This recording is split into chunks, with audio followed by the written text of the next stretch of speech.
Hoje nós não teremos o Tá nas Redes. Nós vamos direto para o momento do estudo da Palavra de Deus.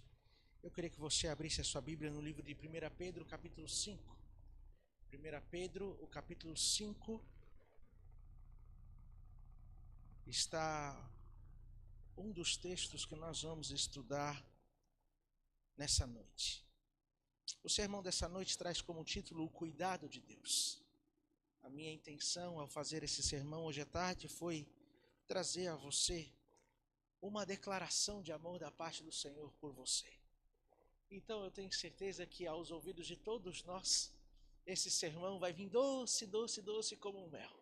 Então prepare o seu coração, ele vai bater mais forte. O Senhor Jesus vai falar diretamente com você, aquilo que Ele deseja fazer na sua vida, os sonhos, os planos do Senhor para você e todo o cuidado que Ele tem dado a mim e a você. 1 Pedro capítulo 5, nós lemos ontem esse texto. Diz assim o verso 7: lançando sobre Ele toda a vossa ansiedade, porque Ele tem cuidado de vós. O texto bíblico vem falando que é para nós colocarmos diante do Senhor Deus as nossas ansiedades, as nossas frustrações, aquilo que vem trazendo amargura e tormenta ao nosso coração. E aqui a afirmação é: Ele tem cuidado de nós. Com esse pensamento, eu queria convidá-los para nós fazermos mais uma oração nesse momento, para que o Espírito Santo é quem conduza a mensagem daqui para frente. Então nós vamos orar. Senhor Deus e Pai que habita nos altos céus, nós louvamos o Teu santo e poderoso nome por Tua palavra. Hoje parece que a explanação da Tua palavra começa mais cedo, mas virá no tempo certo para aqueles que estão aqui e para aqueles que estão nos assistindo em casa. Hoje estamos aqui com o coração disposto e aberto, Senhor, para ouvir aquilo que o Senhor tem a nos dizer. Obrigado, porque só o título da mensagem já dá um sermão poderoso para cada um de nós. O Senhor cuida de nós. O cuidado de Deus por cada um de nós. Que bom, Senhor, que o Senhor tem teu olhar voltado para cada um de nós e para aqueles a quem nós amamos. Fala ao nosso coração nessa noite, Pai querido. Usa-me para a honra e glória do teu santo nome e que eu seja um instrumento na qual o Espírito Santo possa colocar as tuas palavras a fim de que ela chegue nos corações de todos que aqui estão. Em nome de Jesus. Amém. Então, o texto que nós lemos deixa muito claro que Deus cuida de cada um de nós. Há uma afirmação aqui com relação à pessoa maravilhosa de Deus. Então, por mais desprotegido que eu e você venhamos nos sentir, o texto afirma: Deus cuida de nós. E com esse pensamento, Pedro ele acaba fazendo um apelo. Ele diz assim: lancem sobre Deus as vossas ansiedades. E aqui eu já questiono o seguinte: há alguma coisa na sua vida que tem tirado a tua ansiedade? Aliás, que tem colocado e provocado a ansiedade, tirado o teu sossego, tirado a tua paz? O texto aqui é claríssimo ao afirmar que é para nós lançarmos sobre Deus as nossas ansiedades, aquilo que está nos preocupando. Sejam bem-vindas, Deus abençoe. Estamos em 1 Pedro capítulo 5, verso 7. Então aqui o texto deixa isso claro. Deus cuida de cada um de nós. O cuidado de Deus não é genérico, não é frio, não é um cuidado distante. O texto deixa claro que Deus cuida de cada um de forma individual. Ele se importa com cada detalhe da minha vida e da sua, a ponto de o texto bíblico aqui em 1 Pedro 5,7 dizer o seguinte: lancem sobre mim as vossas ansiedades. Então, é de forma particular, é de forma especial que Deus cuida de cada um de nós. Mesmo nas menores aflições ou necessidades, Deus está atento àqueles que clamam por Ele. Então, tudo que eu e você precisamos fazer para que Deus manifeste o cuidado dEle para mim e para você, é nós clamarmos, é nós colocarmos diante dEle aquilo que está realmente ferindo o nosso coração, tirando o nosso sossego e a nossa paz. A nossa segurança está em confiarmos na sua fidelidade diária. Deus, Ele é fiel comigo e com você. Tudo que nós temos que fazer é se relacionar com Ele. E ao nos relacionarmos com Ele, desenvolvermos a confiança de que Ele realmente cuidará das nossas dificuldades, dos nossos problemas, das nossas ansiedades. No livro Caminho a Cristo, na página 100, diz assim: nosso Pai Celestial tem 1000 maneiras de prover para nós, das quais nada sabemos. Eu repito, nosso Pai Celestial tem 1000 maneiras de prover para nós, das quais nós não fazemos ideias. Então Deus pode cuidar da minha vida e da sua vida de diferentes formas, de formas até que nós não conseguimos imaginar. Porque às vezes a gente pensa que a solução do nosso problema, a solução daquilo que está tirando a nossa paz, o nosso sossego, que o estalar de Deus vai se dar da forma como nós imaginamos. Mas o texto aqui é claríssimo, ele tem 1000 maneiras.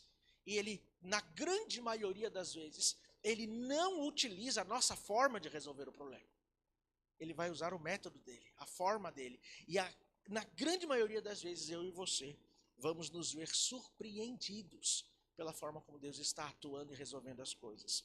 Aqui o texto ainda continua e diz assim: os que aceitam o princípio de fazer da vontade de Deus a primeira consideração, verão eliminadas as dificuldades e o caminho diante deles será aplainado. Então deixa eu te falar uma coisa. Às vezes a gente olha para o futuro, ou ainda que seja a curta distância, não a longa distância, às vezes nós olhamos para o futuro e a curta distância parece que o caminho está muito tenebroso, muito cheio de pedra, muito ondulado, muito difícil. Parece que daqui para frente as coisas não serão fáceis. Volto a ler o trecho aqui do Caminho a Cristo na página 100. Repito. Os que aceitam o princípio de fazer da vontade de Deus a primeira consideração, verão, presta atenção, eliminadas as dificuldades e o caminho diante deles será aplainado. É uma promessa de Deus. Então, quando o texto bíblico aqui, de 1 Pedro 5, está dizendo: lancem sobre mim as vossas ansiedades, porque eu vou cuidar de você, no caminho a Cristo aqui, Deus está deixando muito claro o que é que vai acontecer. Se você colocar Deus em primeiro lugar na sua vida, e se você fizer da vontade de Deus uma prioridade para você, a promessa do Senhor é: o caminho será aplainado.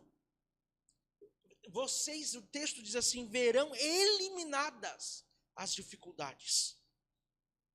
Olha que tremenda promessa que Deus tem para cada um de nós. No livro de Mateus, no capítulo 6, Mateus, o capítulo 6.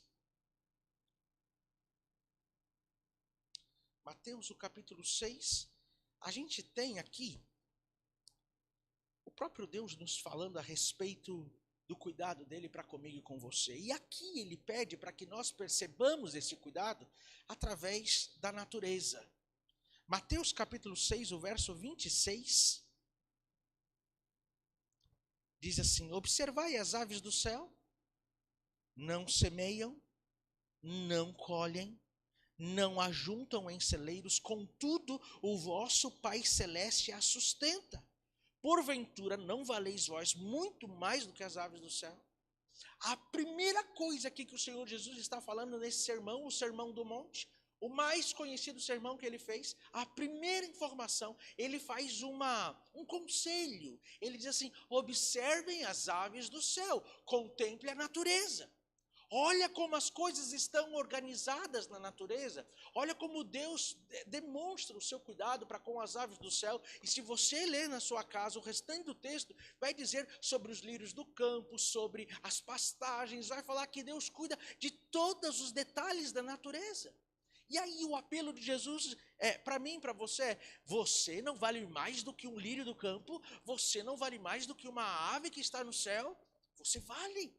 Aos olhos de Deus você é precioso. Se Deus cuida dessas coisas nos mínimos detalhes, por que Deus não cuidará de você? Por quê?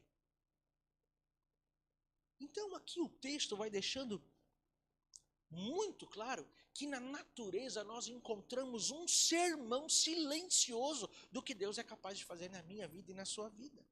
Cada flor, cada raio do sol, cada gota da chuva, todos eles gritam que Deus nos ama, que Deus te ama. Jesus mesmo nos ensinou a olhar para os lírios do campo e os pássaros dos céus para entendermos como o Pai cuida de cada um de nós com ternura. Eu não sei vocês, mas eu algumas vezes quando me sinto angustiado, quando eu estou muito ansioso com alguma coisa, às vezes eu pego a minha bicicleta e eu saio por aí, e aí eu vou para a beira do rio, fico olhando aquela paisagem bonita, aí vejo um peixinho botando a boquinha para fora para respirar, aí daqui a pouco eu já vejo uma gaivota andando ali. Eu sei que eu posso ficar 15 minutos contemplando a natureza, e olha que a beira do nosso rio aqui na cidade nem é dos mais bonitos. Mas mesmo assim, ali contemplando 15 minutinhos a natureza, o meu coração já palpita de forma diferente, a ansiedade vai embora. E se eu converso com Deus, sem dúvida, eu volto outra pessoa para casa. Então, o apelo de Jesus para nós é: você está preocupado? Você está ansioso? É o que ele diz lá em Mateus capítulo 6, não andeis ansiosos. Você está ansioso? 1 Pedro 5 diz, coloca isso diante de Deus, e agora Mateus capítulo 6 está falando, olha na natureza como Deus cuida das coisas. E veja, a nossa natureza está corrompida ou não está pelo pecado? Está. Ainda corrompida pelo pecado, a gente vê na natureza um sermão de Deus, dizendo que ama a mim e a você. No Caminho a Cristo, na página 9, diz assim, a natureza e a revelação. O que é a revelação? A palavra, a Bíblia. Então, repito, a natureza e a revelação, ambas dão testemunho do amor de Deus. Nosso Pai Celeste é a fonte de vida, de sabedoria e de felicidade. Foi a transgressão da lei de Deus, a lei do amor, que trouxe sofrimento e morte. Contudo, mesmo em meio dos sofrimentos que resultam do pecado, revela-se ainda o amor de Deus. Deus é amor. Está escrito em cada botão que se abre, em cada talo de relva que brota. Os belos pássaros enchendo o ar com os seus alegres cânticos, as flores de delicadas matizes que enchem o ar de perfume, as altaneiras árvores da floresta, com seu rico verdejante folhagem, todos testificam do terno e paternal cuidado de nosso Deus e de seu desejo de tornar felizes os seus filhos. Repito, todos testificam do terno e paternal cuidado de nosso Deus e de seu desejo de tornar felizes os seus filhos. Deus cuida da natureza. Pergunto, você não vale mais? Então, se nessa noite eu estou falando para alguém que acha que a semana vai ser difícil, se essa noite eu estou falando para alguém que acha que o caminho à frente está muito turbulento, o Senhor vai cuidar de você. Começa a abrir seu coração, começa a colocar diante de Deus as suas ansiedades, os seus problemas, as suas dificuldades. O texto é claríssimo, a promessa está feita. E se Deus fez a promessa, pergunto, Ele não vai realizá-la? Ele vai. O que eu e você precisamos fazer é confiar que Deus tem cuidado por cada um de nós. Então, o que vimos?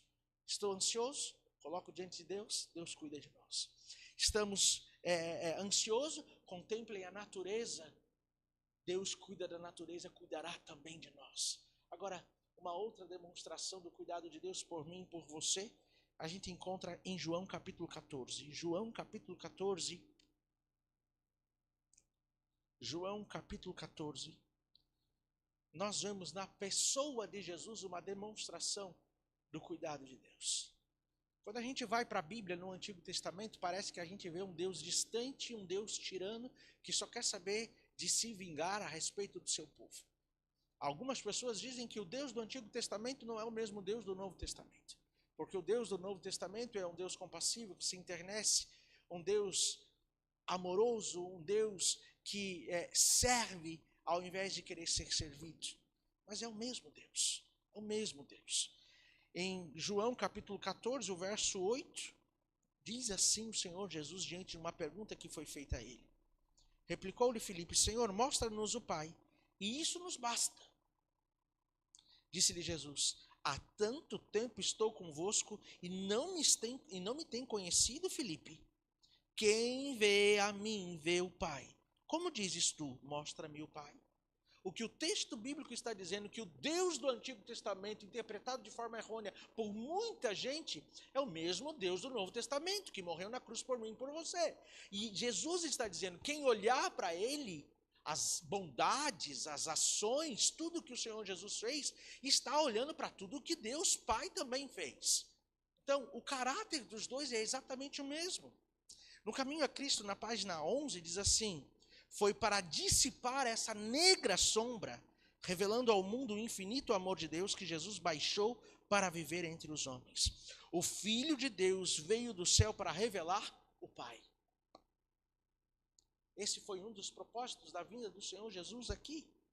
Descrevendo sua missão terrestre, disse Jesus: o Espírito do Senhor é sobre mim, pois que me ungiu para evangelizar aos pobres, enviou-me para curar os quebrantados de coração, e apregoar liberdade aos cativos, e dar vista aos cegos, e pôr em liberdade os oprimidos. Essa foi sua obra.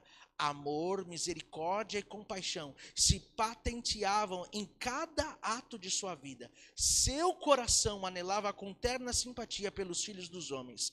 Tal era o caráter de Cristo revelado em sua vida. Tal é também o caráter de Deus. Esse é o mesmo caráter.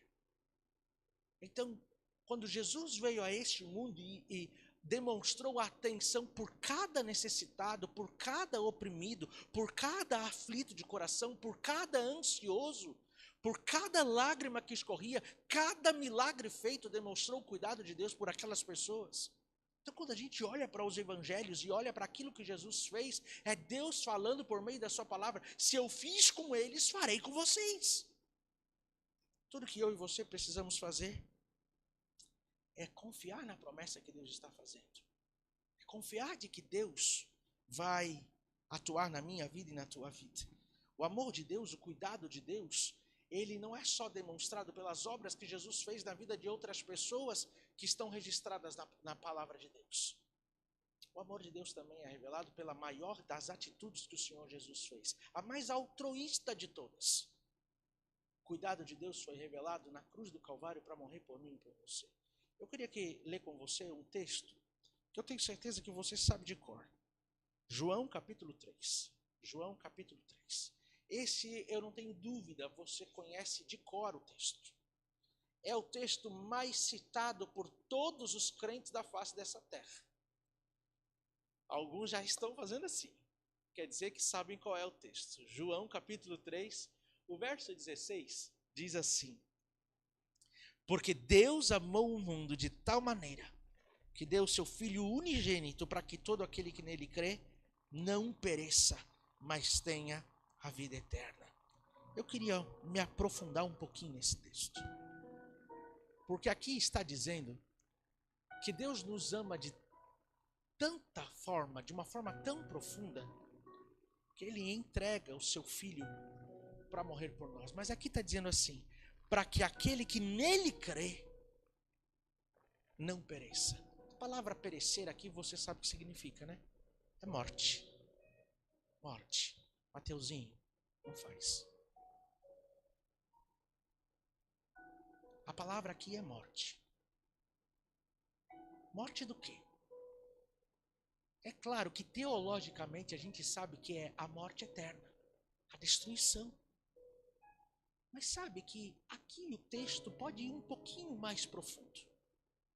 A gente consegue aplicar esse texto de uma outra forma. O que é que pode estar morrendo na minha vida e na sua? Quais são os sonhos que estão morrendo? Quais são os planos que não estão dando certo? Quais são as coisas que a gente está vendo desmoronar na nossa vida e na vida das pessoas que estão ao nosso redor? Quais são as coisas que parece que estão indo para um caminho de morte, que a gente precisa que Jesus atue de forma milagrosa? O texto é claríssimo ao dizer: Deus nos ama tanto que aquilo que Jesus fez na cruz do Calvário fez para que a gente pudesse ter uma vida totalmente modificada. Fez para que a gente pudesse ter uma vida completamente restaurada, transformada. A vida pudesse realmente bater no nosso coração. E aquilo que era destinado à morte não ser mais. Mas para que isso aconteça, diz assim: para que todo aquele que nele crê. Será que esse crer é só uma crença? Você sabe que a definição de crença é acreditar que algo é real, ou acreditar que algo é a verdade. Mas quando a gente vai lá na etimologia dessa palavra aqui, lá no original bíblico, não é de crença, de acreditar que o texto está falando, mas é de crença com base em relacionamento, é crença de confiança. Não é acreditar por acreditar porque alguém falou, é acreditar porque você conhece quem está dizendo. Você está entendendo a diferença? O que o texto bíblico vai nos dizer aqui é que Deus sim, Ele quer cuidar, Ele sim quer nos livrar da morte, seja o que for. Esse tipo de morte que está acontecendo na minha vida e na sua. Mas isso só será real se nós desenvolvermos um relacionamento com Ele. Desenvolver uma vida de confiança. Confiança sem relacionamento não é confiança, é crença cega. Nunca me esqueço do Rodrigo Silva no programa do Jô Soares falando, e corrigindo, na verdade, Jô Soares, que Jô Soares falando assim, porque acreditar é crer cegamente em alguma coisa, né? Ter fé é crer cegamente em alguma coisa. Rodrigo Silva olha para o Jô Soares e fala assim, crer cegamente em alguma coisa não é fé, é fideísmo. Acreditar cegamente em alguém, em alguma coisa. Não é disso que o texto está falando. Fé tem uma base, um alicerce. Se desenvolve somente através do relacionamento. E quando Jesus está conosco, nós cantamos. Não andamos só. Andamos debaixo de suas asas, como nós cantamos. Ele se torna a nossa esperança. E aquilo que está morrendo passa a ter vida. É a promessa. Do início até o fim desse sermão, a gente está ouvindo promessa atrás de promessa. Eu vou cuidar de você. Lança sobre mim as vossas ansiedades, os teus problemas, as tuas dificuldades. Aquilo que está morrendo começa a falar para mim. Eu sou o autor da vida, eu posso produzir vida. Eu sou aquele que transforma, aquele que reconstrói, aquele que edifica, aquele que destrói. Eu posso fazer, lança sobre mim. Se você está com dúvida, a gente viu? Olha para a natureza. Veja como eu cuido das coisas. Ainda o pecado colocando ali o seu matiz cinza, nublado. Ainda assim eu consigo fazer um pôr do sol lindo, uma flor desabrochar, um pássaro voar lindamente, ele e seus passarinhos. Esse é Deus. Demonstrando através da natureza que nos cuida, através da palavra no Evangelho, a gente viu, olhando para Jesus, a gente consegue ver o que Jesus fez, a demonstração do amor de Deus e do cuidado de Deus por mim e por você. Se Ele fez para os outros, por que não fará para nós? Será que eram menos pecadores? Não, eram muito mais. O que foi que mudou? O que foi? Talvez a busca por Deus tenha mudado. Por isso o texto aqui está dizendo, busca. No caminho a Cristo, na página 14, o texto vai dizendo assim, o Pai nos ama, não em virtude da grande propiciação, sacrifício que Jesus fez por mim e por você na cruz, mas sim proveu a propiciação porque nos ama. Cristo foi um instrumento pela qual Ele pôde entornar sobre o mundo caído o seu infinito amor. O que é entornar? É derramar o seu infinito amor, cuidado. É infinito. É infinito. Tudo que eu e você precisamos fazer é buscar por esse Deus, é lançar sobre Ele aquilo que nos aflige, para que Ele abra as comportas e de forma infinita derrame seu cuidado e suas bênçãos sobre nós. Mas quando a gente não busca, quando a gente não coloca para Ele, Ele não pode. Mesmo assim, Ele na sua benevolência, na sua bondade, Ele abre um pouquinho a torneira, sabe? Cai umas gotas. Você já parou para pensar o que aconteceria se você buscasse a Deus com todo o seu coração? Aqui o texto ainda continua e fala assim, Deus estava em Cristo reconciliando consigo o mundo, como está escrito em 2 Coríntios 5, o verso 19. O preço pago por nossa redenção, o infinito sacrifício do nosso Pai Celestial em entregar seu Filho para morrer por nós, deveria inspirar-nos a ter ideias elevadas sobre o que nós podemos nos tornar por meio de Cristo. Ele chegou no limite, entregou seu filho por amor a mim e a você, para demonstrar o cuidado dele. Aonde Deus demonstra o cuidado dele? Na cruz do Calvário. Pensa que foi a cruz do Calvário que propicia a mim e a você uma vida diferente. É a cruz do Calvário que propicia a mim e a você o poder que nós não temos para nos prepararmos, para vivermos num mundo que nós não podemos viver da forma como estamos. Precisamos ser transformados. Então, é com a fé naquilo que foi feito na cruz, na vida que Jesus viveu aqui, que nós podemos viver uma vida que agrada ao Senhor Deus e dessa forma por Ele sermos cuidados. Não só aqui nessa terra, mas também para vivermos na eternidade. Para que isso se torne real na minha vida e na sua vida, a gente precisa compreender que Deus tem pensamentos elevados para nós, para a minha vida e para a sua. Confiar nessa promessa. Eu queria ler só mais um texto com você. Provérbios capítulo 3. Provérbios capítulo 3. Provérbios capítulo 3. Enquanto a eternidade não vem, nem sempre compreenderemos os caminhos de Deus. Como nós vimos anteriormente, parece que o caminho está o quê? Muito tenebroso, muito cheio de pedra, buracos. Precisa ser aplainado pelo Senhor. A gente às vezes não consegue compreender a forma como Deus acaba agindo.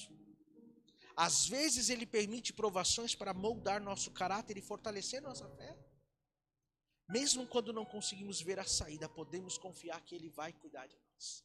E aí o texto que eu quero ler com você, Provérbios capítulo 3, o verso 5 diz: confia no Senhor de todo o teu coração e não te estribes no teu próprio entendimento. Não te firma no teu próprio entendimento. Reconhece-o em todos os teus caminhos. E Ele o quê? Endireitará as tuas veredas. Eu preciso repetir esse texto. Confia no Senhor de todo o teu coração. Para que isso aconteça, eu e você precisamos fazer o que com Deus? Relacionar. Relacionar com Ele. Como é que eu me relaciono com o Senhor? Oração, leitura da Bíblia, vindo à igreja, pregando o Evangelho a outras pessoas, falando do seu amor. Isso é relacionamento com Deus. Quando eu faço isso, o texto está dizendo. Eu não consigo me firmar em outra coisa. Eu estou me firmando no entendimento do Senhor, mas aqui está dizendo, não te estribes no teu próprio entendimento. Então, não confia no teu potencial para resolver os problemas. Você pode conseguir. Mas talvez você não vai ter o resultado que deveria ter, que poderia ter melhor, se fosse Deus atuando. Reconhece-o em todos os teus caminhos. Ele endireitará as tuas veredas. Que promessa maravilhosa. Que promessa. No Caminho a Cristo, na página 101, tem um texto, um dos mais conhecidos, de Ellen White, que fala o seguinte: nada temos a recear contra o futuro, a não ser que nos esqueçamos da maneira pela qual o Senhor nos tem guiado e dos ensinos que nos ministrou no passado. Você está com medo do que vai ser a sua semana? Você está com medo do que pode ser esse mês que vai começar na semana que vem?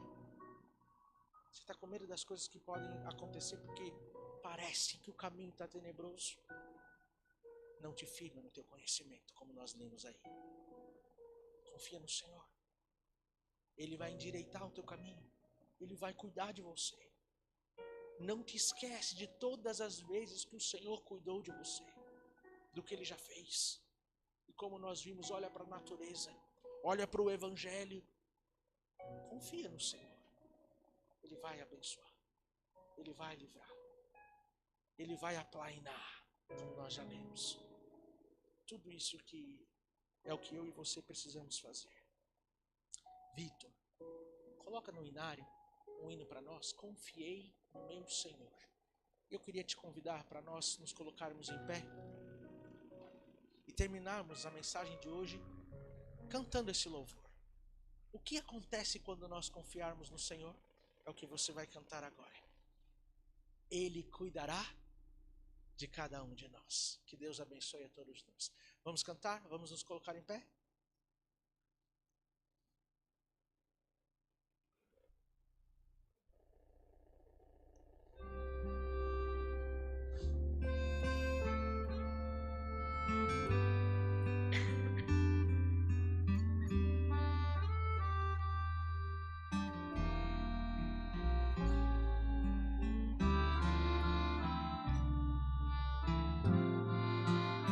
Olha o que o Senhor vai fazer na sua vida e cante com alegria esse louvor.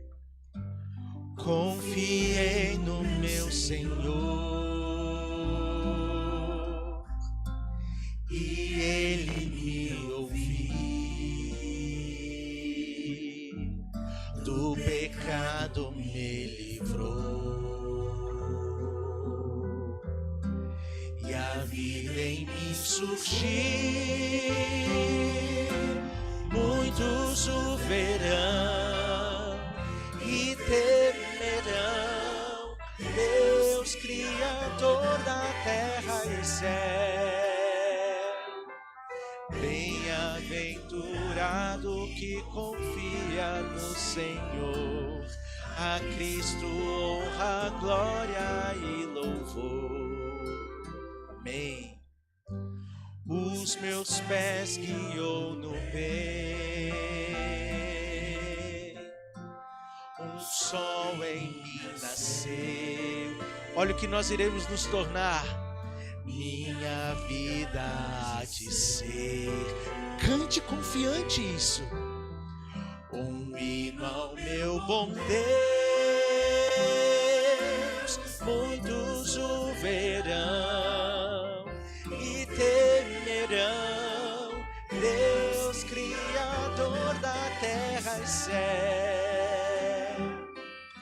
Bem-aventurado que confia no Senhor, a Cristo honra, glória e louvor. A Cristo honra, glória e louvor.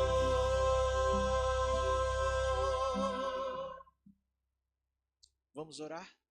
Senhor Deus e Pai, louvamos o Teu nome. Que declaração de amor ouvimos da Tua palavra hoje, Senhor.